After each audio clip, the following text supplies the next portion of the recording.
తిరుమలలో వైసీపీ దోపిడీ, కూటమి ప్రభుత్వం ప్రక్షాళన. తిరుమల వెంకటేశ్వర స్వామి ఆలయం హిందువులకు అత్యంత పవిత్రమైన క్షేత్రం. ఈ పుణ్యభూమిని కలియుగ ప్రత్యక్ష దైవంగా కొలిచే భక్తులు శ్రీనివాసుడిని భక్తి శ్రద్ధలతో దర్శించుకుంటారు. శతాబ్దాలుగా రాజులు, బ్రిటిష్ ప్రభుత్వం, మహంతులు ఈ క్షేత్రం పవిత్రతను కాపాడారు. వైకాస ఆగమ సాంప్రదాయం ప్రకారం పూజా కార్యక్రమాలు వైభవంగా జరుగుతాయి. జీవితంలో ఒక్కసారైనా తిరుమలకు వచ్చి స్వామివారి దర్శనం చేసుకోవాలని ప్రతి హిందువు ఆకాంక్షిస్తాడు. అయితే గత వైసీపీ ప్రభుత్వం ఈ పవిత్ర క్షేత్రాన్ని రాజకీయ కేంద్రంగా, దోపిడీకి ఏటీఎంగా మార్చింది. అవినీతి అక్రమాలకు పాల్పడి ఆలయ పవిత్రతను దెబ్బతీసింది. 5 ఏళ్లు రాష్ట్రాన్ని దోచుకున్నది చాలక తిరుమలను కూడా దోచుకుని తిరుమల ప్రతిష్టను దెబ్బతీశారు. సామాజిక న్యాయం అంటూ ఒకే సామాజిక వర్గానికి పాలక మండలిలో ఎక్కువ శాతం జగన్ రెడ్డి కట్టబెట్టాడు. ఎటువంటి అర్హత లేని ధర్మారెడ్డిని నాన్ ఐఏఎస్ ఒకసారి టీటీడీ జేఈఓగా నియమించి తర్వాత ఏకంగా ఈఓగా నియమించి తమ దోపిడీకి అడ్డు లేకుండా చేశారు. లేని పింక్ డైమండ్ను దొంగలించారంటూ ఆరోపణలు చేసి టీటీడీ ప్రతిష్టకే మచ్చ తెచ్చేలా వ్యవహరించారు. సనాతన ధర్మానికి ఆయుపట్టుగా నిలిచిన టీటీడీని ఏటీఎంగా మార్చి వైసీపీ నేతలు అనేక అక్రమాలకు పాల్పడ్డారు. తిరుపతి కొండ మీద ఉన్నది దేవుడు కాదు, నల్ల రాయి అని చెప్పిన నాస్తికుడైన బోమన కరుణాకర్ రెడ్డిని టీటీడీ చైర్మన్గా నియమించి ఆధ్యాత్మిక క్షేత్రాన్ని అస్తవ్యస్తం చేశారు. 7 కొండలను 3 కొండలకే పరిమితం చేసే కుట్ర, భక్తులకు స్వామివారిని దూరం చేసే ప్రయత్నాలు జరిగింది జగన్ హయాంలోనే. సతీ సమేతంగా 5 ఏళ్లలో ఒక్కసారి కూడా బ్రహ్మోత్సవాల్లో స్వామివారికి పట్టు వస్త్రాలు సమర్పించని ఏకైక వ్యక్తి జగన్ రెడ్డి. కోట్లాది భక్తులు గౌరవంతో సేవించే శ్రీవారి ప్రసాదాన్ని పక్కన పెట్టడం, అక్షంతలను దులిపివేసుకోవడం, జగన్ రెడ్డికి స్వామివారిపై భక్తి లేదన్నది స్పష్టమైంది. వైసీపీ పాలన హయాంలో టీటీడీలో మహాపాపానికి పాల్పడింది జగన్ ముఠ. ఏకంగా శ్రీవారి పరకామణి నుంచి 100 కోట్లు దోచేసిన కనీసం కేసు లేదు.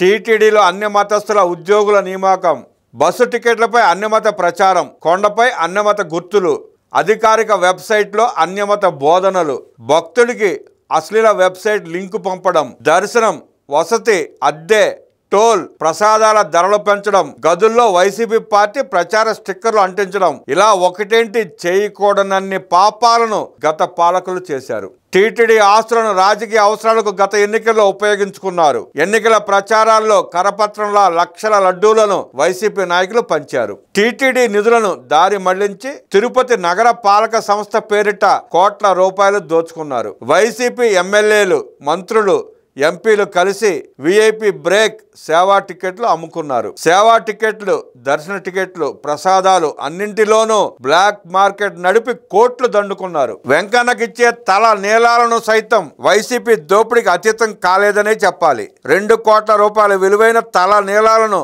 అక్రమంగా చైనాకు తరలిస్తుండగా అస్సాం రైఫిల్స్ పట్టుకున్న ఘటన వైసీపీ దౌర్భాగ్య పాలనకు నిదర్శనం. టీటీడీ ఫిక్స్డ్ డిపాజిట్ నిధులు 5,000 కోట్ల రూపాయలు దారి మళ్లించడానికి ప్రయత్నిస్తే హైకోర్టు బ్రేక్ వేసింది. నిబంధనలు తుంగలో తొక్కి శారదాపీఠానికి అడ్డగోలుగా భూ కేటాయింపులు ఇచ్చారు. అక్రమంగా నిర్మాణాలు చేపట్టారు. చరిత్రలో మహమ్మదీయుల దాడుల్లో హిందూ ఆలయాలు ధ్వంసమయ్యాయి. అటువంటి ఘటనలు జగన్ రెడ్డి పాలనలో రాష్ట్రంలో పునరావృతమవటం చూశాం. వైసీపీ పాలనలో హిందూ ఆలయాలపై 380 దాడులు జరిగాయి. రామతీర్థంలో శ్రీరాముడి విగ్రహం శిరస్సు ఖండించడం, అంతర్వేదిలో రథం దగ్ధం చేయడం వంటి దుశ్చర్యలపై ఎటువంటి చర్యలు తీసుకోలేదు. జగన్ రెడ్డి విమర్శలపై అరెస్టులు చేసినంత వేగంతో ఆలయ దాడులపై చర్యలు తీసుకోలేదు. హిందూ ఆచారాలు, సంప్రదాయాలను నాశనం చేసే విధంగా రాష్ట్రాన్ని భయానక స్థితికి తీసుకెళ్లారు. 1 కాదు 2 కాదు, వందలాది దాడులు హిందూ దేవాలయాలపై జగన్ పాలనలో జరిగాయి. దోషులను శిక్షించకుండా, ఘటనలు ఖండించకుండా హిందూ వ్యతిరేక విధానాలు కొనసాగించాడు. ప్రపంచవ్యాప్తంగా ప్రసిద్ధి చెందిన తిరుమల తిరుపతి వెంకటేశ్వర స్వామి ఆలయం పవిత్రతను కాపాడటం కూటమి ప్రభుత్వం యొక్క ప్రధాన లక్ష్యం. ఆలయాల్లో ప్రసాదం, అన్నదానం నాణ్యతను కాపాడటానికి కఠిన చర్యలు తీసుకుంటుంది ప్రభుత్వం. అన్య మతస్థుల ఉద్యోగ నియామకాలపై చర్యలు చేపట్టి ఆలయ పవిత్రతను నిర్వహిస్తోంది. ఆలయాలు పర్యాటక అటవీ ప్రాంతాల్లో ఎక్కువగా ఉన్నందున వీటి అభివృద్ధికి దేవాదాయ, అటవీ పర్యాటక శాఖల మంత్రులతోనూ ఒక కమిటీని ఏర్పాటు చేసింది. గత ప్రభుత్వంలో జరిగిన రథాల దహనం, ఆలయాల ధ్వంసం వంటి ఘటనలపై విచారణ జరిపి నిందితులపై కఠిన శిక్షలు విధించేందుకు చర్యలు ప్రారంభించింది. 1110 ఆలయాలకు కొత్త పాలక వర్గాలను నియమించి ప్రతి పాలక వర్గంలో 2 అదనపు సభ్యులను చేర్చే ప్రణాళికలు రూపొందించింది. పాలక వర్గాల్లో నాయీ బ్రాహ్మణులకు అవకాశం కల్పిస్తూ కొత్తగా ఒక బ్రాహ్మణ సభ్యుడిని చేర్చే చర్యలు చేపట్టింది. బ్రాహ్మణ కార్పొరేషన్, బ్రాహ్మణ కోఆపరేటివ్ క్రెడిట్ సొసైటీలను బలోపేతం చేయడానికి కొత్త పాలక వర్గాల ఏర్పాటుకు ప్రతిపాదనలు సిద్ధం చేసింది. నిరుద్యోగ వేద విద్యార్థులకు నెలకు 3000 రూపాయల భృతి అందిస్తోంది.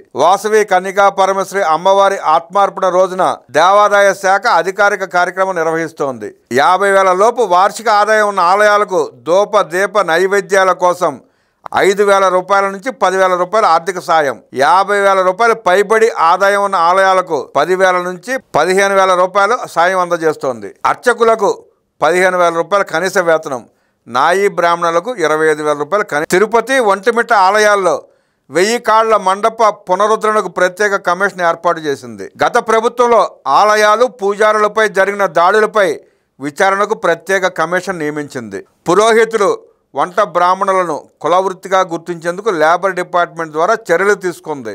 సింహాచలం పంచగ్రామాల భూ సమస్యకు శాశ్వత పరిష్కారం చేసింది.